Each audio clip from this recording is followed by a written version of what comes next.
Kapal induk terkuat Amerika Serikat USS Gerald Ford akhirnya pulang kandang. Kapal ini ditarik mundur dari operasi militer di Iran menyusul kerusakan akibat kebakaran. Jadi pemirsa, kapal induk terkuat Amerika pulang kandang. Ya, kepulangan USS Ford ke pelabuhan asalnya di Virginia diikuti oleh kembalinya sejumlah pesawat militer Amerika ke pangkalan masing-masing. Seperti yang kita lihat adalah penerbangan USS Ford meninggalkan perairan Timur Tengah awal Mei kemarin setelah penugasan lebih dari 10 bulan. Penugasan itu jadi penugasan terlama untuk kapal induk Amerika modern manapun. Kapal induk ini ditarik mundur dari operasi melawan Iran setelah dilaporkan mengalami kerusakan. Nah, akibat kebakaran yang ditimbulkan serangan pasukan Iran di laut, akhirnya diputuskan untuk pulang sementara. Namun, Amerika membantahnya. Kebakaran disebabkan serangan Iran dan menyebut kebakaran akibat kendala di ruang cuci saja. Jadi kebakarannya karena kendala di ruang cuci, bukan karena serangan. USS Ford selanjutnya akan menjalani perbaikan dan pemeliharaan yang ekstensif. Kepergian USS Ford meninggalkan dua kapal induk Amerika lainnya, USS George Bush dan USS Abraham Lincoln di Laut Arab, tempat Angkatan Laut Amerika melakukan blokade terhadap Iran.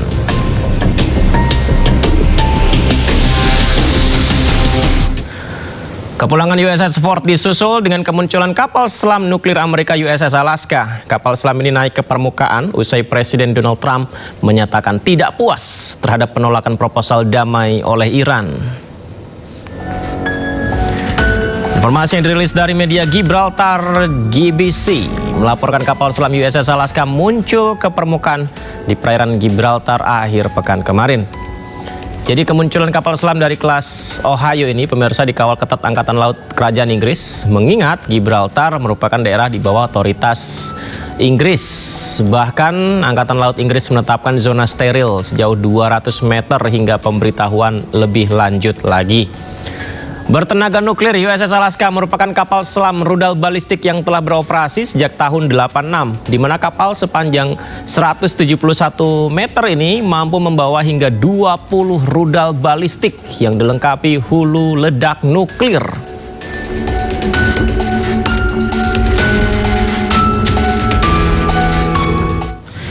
Dalam 24 jam terakhir, sebuah pesawat jet tempur Amerika Serikat 2 kali telah mengirimkan sinyal daruratnya. Sinyal darurat 7700 merupakan kode darurat. Jadi ini dia pemirsa, pesawat tempur Amerika kirim sinyal darurat dari tangkapan layar yang Anda saksikan di layar kaca Anda. Aplikasi penerbangan flight radar pesawat jet tempur F-35A Lightning II mengirim sinyal saat terbang di atas Teluk Oman. Pesawat tempur milik Angkatan Udara Amerika Serikat ini kemudian berbelok arah untuk melakukan pendaratan darurat di Pangkalan Udara Al-Dhafra, Uni Emirat Arab. Kita lihat ya pergerakan pesawatnya ya. Jadi sebelumnya pada 5 Mei pesawat Stratotanker Amerika juga mengirimkan sinyal darurat. Jadi ini bukan yang pertama ya. Sebelumnya juga pesawat Stratotanker juga mengirim sinyal darurat dan menghilang dari radar.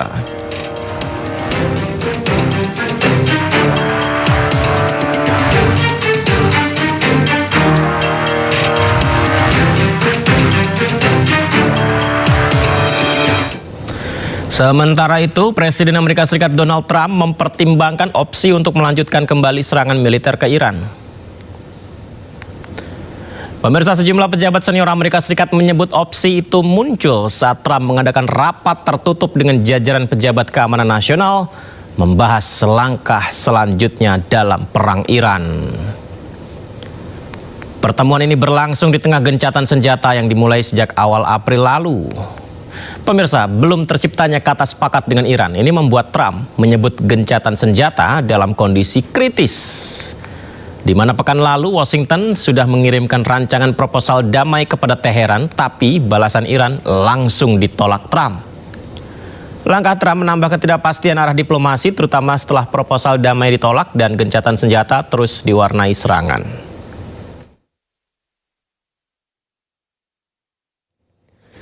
Pemirsa, respon Iran terhadap proposal Amerika Serikat yang kita bahas tadi ya, membuat peluang damai seolah menjadi kecil Gencatan senjata kondisinya kritis setelah Amerika meradang atas respon Iran tersebut.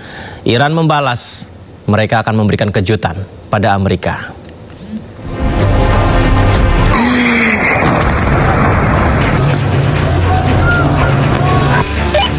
Saling tolak proposal Amerika Serikat dan Iran makin panas. 1 bulan gencatan senjata tanpa batas, kini Trump meradang atas respon Iran. Gencatan senjata kini dalam kondisi kritis, bahkan Trump menyebut gencatan senjata rapuh. Unbelievably weak, I would say. I would call it the weakest right now. After reading that piece of garbage they sent us, I didn't even finish reading it. They said, I'm not going to waste my time reading it. I would say it's one of the weakest right now.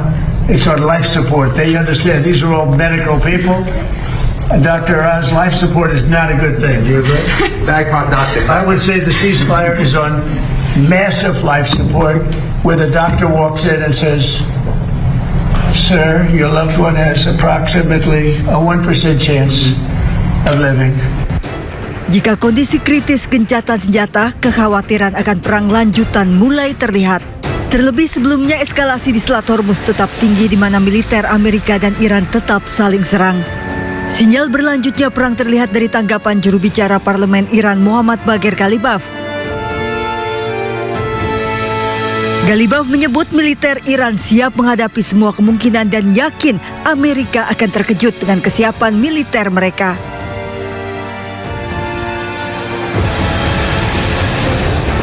Ghalibaf meminta Amerika menerima 14 poin proposal Iran karena tidak ada alternatif lain bagi Amerika. Ghalibaf mengancam Amerika akan menghadapi kegagalan tanpa akhir jika mengabaikan hak-hak rakyat Iran yang tertuang dalam 14 poin usulan Iran. Semakin lama Amerika mengulur waktu, Iran menyebut akan makin banyak uang pajak rakyat Amerika yang akan digunakan untuk menanggung biaya perang. Amerika juga sudah bersiap. Pusat Komando Amerika Serikat CENTCOM merilis pesawat tempur mereka patroli di kawasan Timur Tengah mengisi bahan bakar di udara. Militer mereka juga mengencarkan latihan di atas kapal-kapal perang yang bersiaga di perairan Oman. Sementara di media sosial beredar rekaman Bandara Sipil Ben Gurion, Israel dipenuhi puluhan pesawat tanker Angkatan Udara Amerika yang mendukung operasi Amerika Israel di Timur Tengah. Bahkan Kepala Otoritas Penerbangan Sipil Israel khawatir Ben Gurion telah berubah menjadi pangkalan militer Amerika. Saling tolak proposal damai Amerika Serikat dan Iran ini membuat konflik di Timur Tengah tak kunjung usai. Kini giliran Trump yang tolak proposal Iran. Iran juga membalas akan menundukkan kepala, tidak akan menundukkan kepala kepada musuh.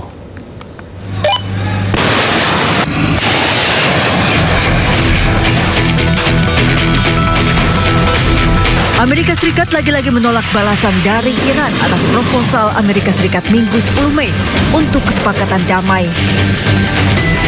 Penolakan Amerika membuat harapan berakhirnya konflik Timur Tengah yang telah berlangsung 2 bulan lebih menjadi pupus. Dalam media sosialnya, Presiden Amerika Serikat Donald Trump baru membaca tanggapan Iran dan mengaku tidak menyukainya serta menyebut tidak bisa menerima tanggapan Iran.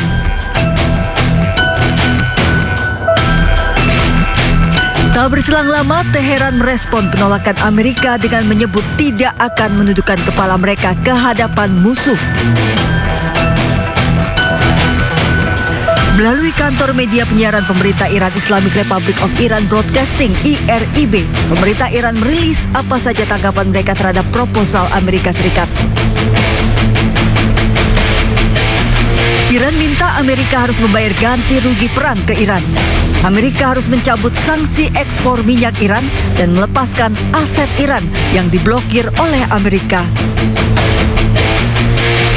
1 bulan gencatan senjata, namun ketegangan Amerika dan Iran tak mereda. Tekanan terhadap Amerika untuk akhiri perang juga meningkat menyusul ancaman krisis global akibat perang. Trump pun berencana mengunjungi Cina pekan ini sebagai bagian upaya penyelesaian konflik Timur Tengah. Kondisi pemimpin tertinggi Iran, Mojtaba Khamenei, terus membaik. Mojtaba pun telah memberikan perintah kepada pasukannya untuk tidak menyerah kepada lawan-lawannya.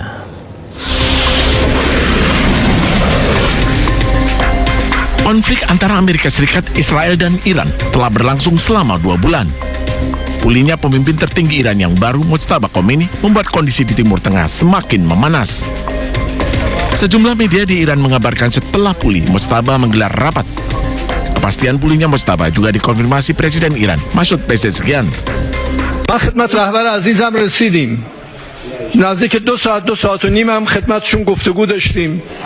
اولا باید خدمت شما بگم نگاه ایشون، نوع برخورد ایشون واقعا یه انسانی بود صمیمی و متواضعانه. از یه رهبر آدم یه چنین برخوردی به آدم بکنه. Rencananya, Mojtaba akan segera muncul ke publik untuk menyampaikan pidato perdananya. Informasi ini sekaligus menepis klaim Amerika Serikat yang menyatakan Iran sudah tidak memiliki pemimpin lagi. Presiden Amerika Serikat Donald Trump dijadwalkan segera melawat ke Cina pekan ini. Kedatangan Trump disebut atas undangan dari Presiden Cina Xi Jinping.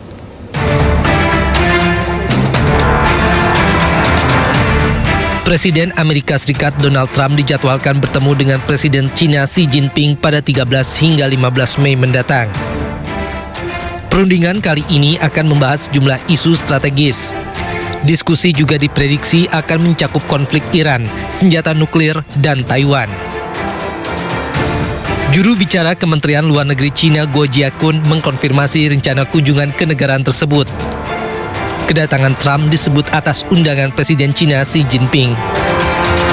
应国家主席习近平邀请，特朗普总统即将对中国进行国事访问。这是中美两国元首继去年10月釜山之后再次面对面会晤，也是美国总统时隔9年再次访华。习近平主席将同特朗普总统就事关中美关系以及世界和平与发展的重大问题深入交换意见。元首外交对中美关系具有不可替代的战略引领作用，中方愿同美方一道，秉持平等、尊重、互惠的精神，扩大合作，管控分歧，为变乱交织的世界注入更多的稳定性和确定性。 Sementara itu, Donald Trump menyatakan memiliki hubungan baik dengan Cina. Keduanya memiliki hubungan baik dan merupakan rekan bisnis sejak lama. Ia berharap Presiden Xi Jinping menghormatinya. Look, I have a great relationship with President Xi. We're doing a lot of business, but it's smart business. We used to be taken advantage of for years with our previous presidents, and now we're doing great with China. We make a lot of money with China. I have a great relationship with President Xi. And I think you can see that with the fact that in Hormuz, they get a big percentage, 40% of their oil from Hormuz. There's been no ships coming in, no nasty ships coming in that we end up in skirmishes with. He'd like to see it get done. He doesn't want to see, I'll tell you what, look, I respect him a lot, and hopefully he respects me. Kunjungan ini menandai kunjungan kedua pemimpin Amerika Serikat tersebut ke Cina. Sebelumnya, Presiden Trump berkunjung ke Cina pada masa jabatan pertamanya tahun 2017. Para pemimpin dunia dipastikan akan memantau setiap keputusan yang diambil dalam pertemuan ini. Sementara itu, pemirsa, Trump juga menyayangkan tindakan negara-negara anggota NATO yang tidak juga membantu mengamankan Selat Hormuz dan menyebutnya sebagai macan kertas. Well, NATO is proven to be a paper tiger. They were there to help. You know, this is the interesting thing is many of those NATO countries we don't use the strait. We don't need it. In fact, boats are coming up to Texas, Louisiana, and Alaska and filling up with oil. We don't need the strait. We were doing it to help Israel and Saudi Arabia and Qatar and UAE and others. We don't need it. It's an amazing. We don't use it. We had 1%, and we did that as a favor. And we're now producing more oil and gas than Russia and Saudi Arabia put together. Think of that, Cheryl. If you take everything that Russia does, everything that Saudi Arabia puts out, we produce much more oil and gas than Russia and Saudi Arabia put together. And by the end of this year, that number will probably double.